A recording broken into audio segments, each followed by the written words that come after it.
ल so guys हामी चाहिँ आज सयरुङतिर जानेछौँ यात्रामा। ल केटाहरू उहाँ छन्। ल जाउँ केटा, अब आज ढिलो भए पनि केही छैन, नरिसाउ अब होइन।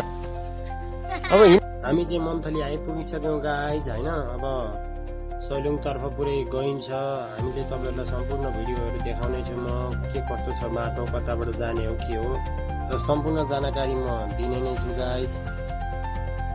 च्यानलमा नयाँ हुनुहुन्छ भने सब्सक्राइब गरिदिनु होला, भिडियो राम्रो लागेमा लाइक गरिदिनु होला। ल हामी लागौँ आफ्नो गन्तव्यतर्फ।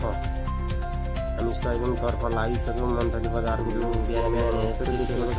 हामी चाहिँ सालबाट लगभग हामी 5:30 हिँडेको। खासमा त 4 बजी हिँड्ने प्लान थियो।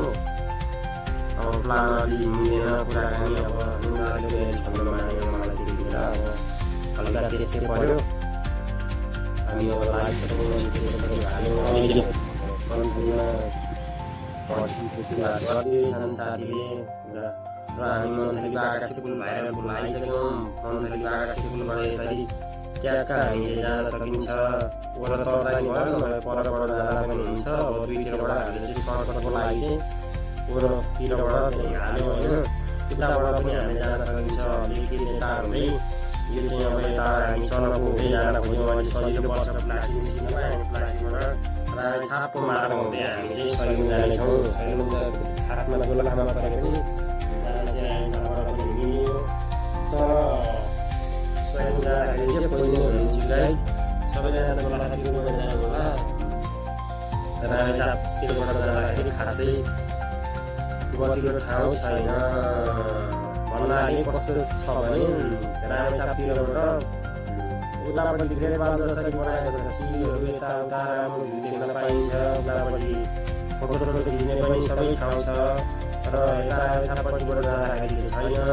उता यताबाट गइसकेपछि उता झलवाडीसम्म हुँदैन, धेरै नै हिँड्नुपर्ने छ। 10-15 मिनट त हामी हिँड्नुपर्छ।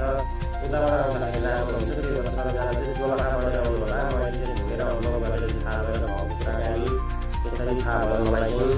हामी चाहिँ आफ्नो निरन्तर आफ्नो भ्लगिङको क्रममा भतिज, सानो भतिज, ठुलो भतिज हामी 3 जना लागिसक्यौँ। मजाले अगाडि पनि भिडियो खिचिरहेछन् भतिजले। अब हामी आफ्नो गन्तव्यतर्फ मजाले लागिसक्यौँ। यसरी है त गाइस, अलि माथिसम्म चाहिँ पिच छ, बागेसम्म जाने बाटो हो यो चाहिँ। हामी अलि माथि गएर चढाउको लागि बाटो छुन्छौँ। त्यसपछि कस्तो छ बाटो त्यो बारेमा पनि हामी सबै भन्ने नै छौँ, के कस्तो छ ठाउँ। अब सयलुङ जानको लागि चाहिँ खासमा सबैजना चाहिँ अलि बिहानै हिँड्नु होला। दिउँसो चाहिँ खासै मौसम राम्रो देख्न सकिँदैन। अब गएपछि हामीलाई पनि थाहा भयो खासमा सयलुङ जाने चाहिँ बिहान रहेछ।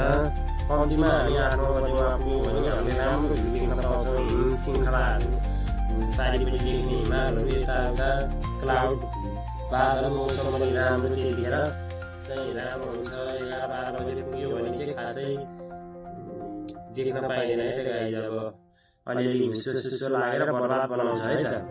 यसरी मैले चाहिँ जानेका कुराहरू तपाईँहरूलाई भन्ने नै छु। आफूले जानेका कुराहरू, आफूले बुझेका कुराहरू र नयाँ नयाँ ठाउँ गएर तपाईँहरूलाई देखाउने नै छु। मैले चाहिँ भिडियोलाई पुरा हेर्नु होला, नछुटाइकन। म एकदम भिडियो कन्टिन्यू सधैँभरि बनाइराख्ने छु। त्यसको लागि पनि टेन्सन भएन। आफ्नो काम सधैँभरि गरिराख्नु परिहाल्यो। र हामी चाहिँ यतापट्टि पिच मजाले हिँडिरहेको छ है त गाइज। यो चाहिँ बागेसम्म जाने बाटो है त। यसरी हामी आउन सकिन्छ। र चढाउको लागि हामी यतापट्टिबाट यसरी बाटो छुटिन्छ। र अलिकति पर गएपछि यो पिच पनि सिधिन्छ। पिच बाटो पनि सिधिन्छ। त्यसपछि अफरोड पछिमा जानुपर्छ। हामीले तपाईँहरूलाई प्रत्यक्ष रूपमा मैले लाइभ देखाउने नै छु। यताबाट ट्याक्क हामी यता जाने हो। यो चाहिँ जनकपुरको लाग्ने, माथिको लाग्ने चिसापानी, बाङ्गेसल्ला उताबाट है त। यतातिरबाट चाहिँ हामी प्लासीको लागि निस्किन लगाएँ। हामी चनको हुँदै निस्किन लागेको खासमा चाहिँ अलिकति छिटो हुन्छ भनेर। तर खासमा उस्तै होला जस्तो छ। अब पहिले पनि हिँडेको म पनि, मलाई नि खासै त्यो बारेमा ठाउँको बारेमा थाहा नभए पनि, तर म त्यहाँको बारेमा सकेसम्म जानेका कुराहरू राम्रोसँग एक्सप्लेन गर्नेछु। के रहेको छ सबै कुराहरू, भ्यू कस्तो छ सबै देखाउने प्रयास गर्नेछु तपाईँहरूलाई। भ्लग मेरो निरन्तर हुनेछ। तपाईँहरूले हेरिराख्नु होला, माया गरिदिनु होला, साथ सपोर्ट देखाइदिनु होला। हामी यसरी कच्ची रोड चाहिँ सुरु भइसक्यो। गाउँघरको कच्ची रोड यस्तै त हो नि, खड्डा खुल्ली यताउता अब गाह्रै छ।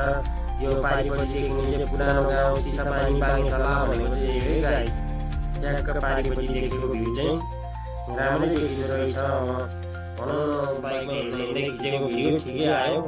अब पारिपट्टि चाहिँ यस्तो देखिरहेछ उतापट्टिको गाउँको भ्यू चाहिँ है। र हामी आफ्नो गन्तव्यतिर मास्तिर एकदम चलाउनको लागि बाटो नछोडिकन मास्तिर जानुपर्ने हुन्छ। र हामी यस्तो अप्रोड बाटो छ, अब 2-3जना चाहिँ नहुने रहेछ, 2जनासम्म चाहिँ अब पिकअपदार बाइकको चाहिँ ठिकै छ। नभए अरू चाहिँ अलिकति यो बाटो चाहिँ सम्भव हुँदैन है त। अरू बाइकहरू चाहिँ मैले देखेअनुसार चाहिँ अलिक पिकअप नभएको पुरानो बाइक लिएर जान खोज्दै हुनुहुन्छ भने चाहिँ मैले चाहिँ तपाईँहरूलाई सजेस्ट मात्रै गर्न चाहेको, मैले भोगेको कुराहरू भन्न चाहेँ। भोलि पर्सि तपाईँहरूले दुःख नपाउनु होला। कोही भिडियो हेर्ने मान्छे जान चाहनुहुन्छ भने यो भिडियोको माध्यमबाट पिकअपदार एकदम ठिक छ भने त ठिक छ है त गाडी। हामी चल्नु पनि ठ्याक्कै आइसक्यौँ। यसरी चलाउनुको गाउँबाट चाहिँ यस्तो देखिन्छ। खासै यहाँ ठुलो बजार चाहिँ छैन। हामी चाहिँ लगायत सैलिङ जाने क्रममा यसरी फुलासी पोखरीको ट्याक्क बजारमा आइसकेका छौँ। यस्तो देखिन्छ फुलासी पोखरीको बजार, तपाईँहरूले देख्न सक्नुहुनेछ। मन्थली जाने गाडी पनि आइसकेको छ, हेर्नु होला। ल है त गाई, तपाईँलाई कस्तो अनुभव भइरहेछ? हामी जाँदैछौँ। एकदम दामी भइरहेछ। अब चाहिँ यहाँबाट चाहिँ पिसक्यो, अब चाहिँ अफरोड हुन्छ नि। यो अफरोड कस्तो हुन्छ राइड चलेर त्यहाँ अनुसारको परिस्थिति। अब यहाँबाट चाहिँ सैलिङ छ, यहाँ सैलिङ चाहिँ हामी देखिसकेका छौँ। र बाटो कस्तो छ पछि टाइम लाग्छ भन्ने कुरामा पर्छ। अब यहाँबाट चाहिँ अब अफरोडमा जानुपर्ने हुन्छ। त्यही भएर गाई सैलिङ चाहिँ यहाँ हो। हामी चाहिँ खासमा यहाँ सेतो डाँडामा हिँड्ने हो। खासमा हामी चाहिँ ट्याक्क यता छौँ फुलासी पोखरीमा हामी चाहिँ है। ल हामी सैलिङ जाने क्रममा यहाँ मोटरसाइकलमा हामी होटलमा आइसक्यौँ। खाजा खानु पर्यो ट्याक्क। अनि खाजा खाएर हामी लाग्छ। के छ तपाईँलाई? ठिकै छ, ठिक छ, एकदम ठिक छ। हो ठिक छ। अब यहाँबाट कतिमा पुगिन्छ भनौँ न? त्यहाँबाट 2 घन्टा जति लाग्छ, 2 घन्टा साढे 2 घन्टा। अस्ति एक गते तपाईँ गएर आउनु भएन? अस्ति एक गते तपाईँ गएर आउनु भएन? छैन? कस्तो छ त ठाउँ? ठाउँ एकदम राम्रो छ। तपाईँ एकदम मजा आउनुहुन्छ। कति चाहिँ हुन्छ भन्नु नि? 120 120 मात्रै? अलिक बढी होला। खाजा पनि हाम्रो भइसक्यो गाई। जब हामी लाग्छौँ आफ्नो गन्तव्यतर्फ फुलासी बजारबाट चाहिँ ट्याक्क हामी अब निस्किसक्यौँ है त गाई। यहाँबाट चाहिँ अलिअलि आफूलाई थोरै चाहिने चिजहरू केही चाहिन्छ भने बोक्यौँ। त्यसपछि आफ्नो कामतर्फ हामी लागिहाल्यौँ। यस्तो छ फुलासी पोखरीको भ्यू, तपाईँहरूले देख्न सक्नुहुन्छ। यहाँ पनि ठिकै बजार छ। यहाँनिर मन्थली नगरपालिका नै हो पनि, रामेछाप जिल्ला मन्थली नगरपालिका 14 फुलासी हो यो फुलासी पोखरी। यहाँ मङ्गलबार हाट पनि लाग्ने गर्छ। त्यो पनि म देखाइरहेको छु, त्यो पनि हेर्नु होला। र हामी आफ्नो गन्तव्यतर्फ एकदम तीव्र गतिमा भतिजले बाइक चलाउँदैछन्। पिच पनि सिध्यो। अब सबै अफरोड हुँदै जानुपर्छ गाई, अप्ठ्यारो छ। अब खासै भिडियो गर्न मिल्दैन, हामी वहीँ गएको मात्रै क्लिक गर्छौँ है त। बाटोमा चाहिँ यहाँ राम्रो ठाउँ देखियो। यो 2-4वटा अब पसलहरू अवस्थित भएको यो देउराली के भन्छ यो ठाउँलाई चाहिँ खासै थाहा भएन है। हामी सिधै आउनुपर्छ सैलिङको लागि चाहिँ माथि। बाटो नछोडिकन मेन बाटो चाहिँ यस्तै स्थिति छ है गाइस। हेरेर आउनु होला। धेरै अप्ठ्यारो छ है बाटो चाहिँ, साह्रै अप्ठ्यारो छ। दुःख सुख गर्दै गर्दै हामी आफ्नो गन्तव्यतिर एकदम लम्किराख्दाखेरि अब पुग्न पनि लागिसक्यो। छेउमा आउँदाखेरि चाहिँ एकदम हामी एक्साइटेड छौँ। बाटो यस्तो छ, अगाडि पछाडि दुइटै भ्यू देखाएको छौँ अहिले चाहिँ। अब हामी पनि देख्न पाउँदा हेर्न पाउँदा आफ्नो अब मनको इच्छा भनौँ न, हामी घुम्न पाउँदा रमाइलो गर्न पाउँदाखेरि एक्साइटेड छौँ। अब के हो भनेर त्यो हेर्न लागि आतुर छौँ। अब कस्तो हुन्छ हेरौँ न त, के छ अवस्था, कस्तो छ भ्यू, कस्तो देखिने रहेछ। एकपल्ट आएपछि कताबाट आउनुपर्ने, कति बजेको समयमा आइपुग्नुपर्ने, त्यो सबै कुराहरू सम्पूर्ण कुराहरू थाहा हुन्छ। र म पनि तपाईँहरूलाई बताउनेछु, यसरी आउनु होला। अब कुरा गर्दाखेरि चाहिँ सकेसम्म बिहान 10 बजेभन्दा भित्र पसिसक्नु होला। तपाईँहरूले राम्रो भ्यू देख्न सक्नुहुनेछ। मेरो विचारले त्यहाँ हामीले घुमेको अनुसारले चाहिँ बिहान आयो भने चाहिँ राम्रो भ्यू देखिन सक्ने सम्भावना चाहिँ हुनेछ। घाम लागेको बेलामा ट्याक्कसँगले अलिक दिउँसो चाहिँ हुसो लाग्नु हुँदाखेरि हिमालहरू चाहिँ यस्तो हिमशृङ्खला चाहिँ देख्न पाइने छैन जस्तो लाग्छ। अनि हेर्नुहोस् लेकतिर साह्रै राम्रो ठाउँ, मनमोहक ठाउँ, यस्तो काठले बनाएको घर, यस्तो ठाउँ छ कहीँ छोडेर हेर्नु जस्तो यस्तो छ। वातावरण त त्यत्तिकै राम्रो भइहाल्यो। रनिङ लालीगुँरासहरू विभिन्न थरीको सेतो, अब हाम्रो ग्रिन कलरको रातो, विभिन्न थरीको देख्दाखेरि बाइक राखेर रामेछापतर्फबाट चाहिँ यसरी सिडी चढेर आइसक्यौँ। उताबाट दोलखापट्टि आउनुहुन्छ ग्रेट वाल जस्तो राम्रो चढेर आउन सक्नुहुन्छ। ट्याक्क लेकमा चाहिँ राम्रो देखिन्छ। अब एकदम चिसो छ यहाँले गाई जाडो छ। यसरी पिङ्क कलरको लालीगुँरास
अनि मौसम वातावरण देखिएको छ भ्यू चाहिँ यहाँ आउनुपर्ने ठाउँ चाहिँ हाम्रो यो कलियुगबाट चाहिँ एकदम राम्रो देखिन्छ यहाँ टिक्न पार्ने ठाउँ छ यो चाहिँ नआउँदाखेरि यहाँ पनि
शैलीमा मात्रै यसरी आएको त्यहाँ त घुम्यो रमाइलो भयो अब हामी फर्किन लागिरहेको छौँ घरतिर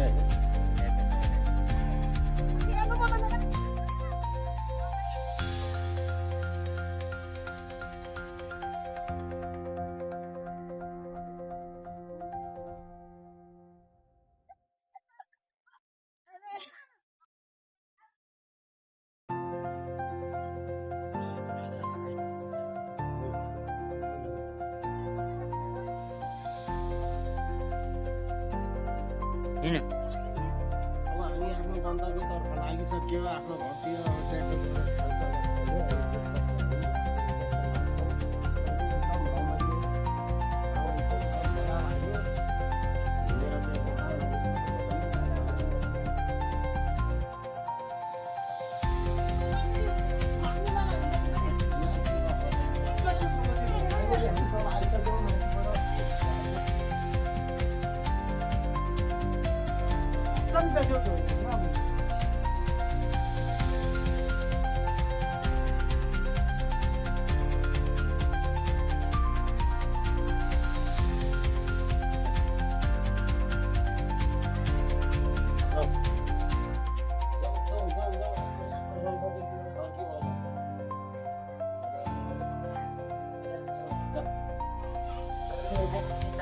भिडभाडै छ किन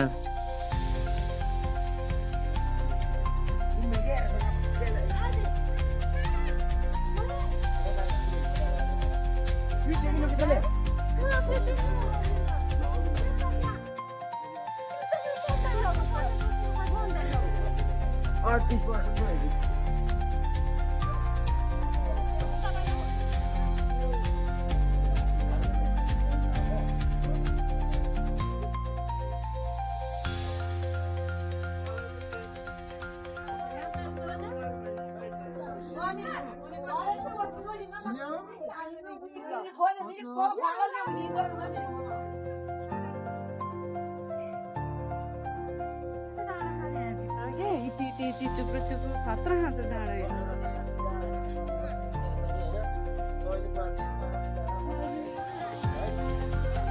यहाँ आउँदा चाहिँ एकदम आनन्द महसुस भएको छ मलाई चाहिँ एकदम फेरि पनि म टाइम मिल्दाखेरि एकपल्ट यहाँ तलतिर दोलखातिरबाट आउने छु र तपाईँहरूलाई देखाउने पनि छु। So thank you for watching my video. तपाईँहरूले मेरो भिडियो हेरिदिनु भएकोमा एकदम आभारी छु म र म यस्तै भिडियो बनाइराख्ने छु। Thank you for watching video. त्यही नै हो साथीहरू, फेरि भेट्दै गर्नुहोला। राम्रो भिडियो म ल्याउँदै गर्छु, सधैँभरि हेरिराख्नु होला। So bye bye, see you.